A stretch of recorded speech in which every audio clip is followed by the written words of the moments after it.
Ағалейкумассалам бауырым. Міне біздің жағдай мынау міне. Көрдің ба?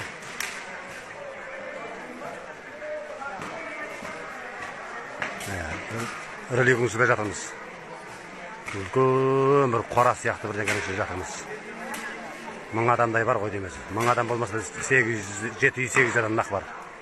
Көрініп тұрған бер жақ, ар жағы көрінбейді. Біз өзімізді көре алмаймыз олар. Жаңа айтуға ар жаққа бір барып кетіп біреулер соғысып жатты қайтып сол барып келгенбіз. Неге соғысты білмейміз. Дәрі-дәрмектің ішіндегі жоқ. Өлсең осы іште өл дейді бітті. Жинап дейді, жаңа әкеліп төгіп салды. Ешкім қарамай сен өлсің ба, тірісің ба, шатағы жоқ. Кейбіреу дәрі бармайды сұрап жоқ, дәрі жоқ деді бітті. Ішінде де соғысып жатыр айтуға. Дәрі неге бермейсіңдер, ана қыл, мына қыл дәрі.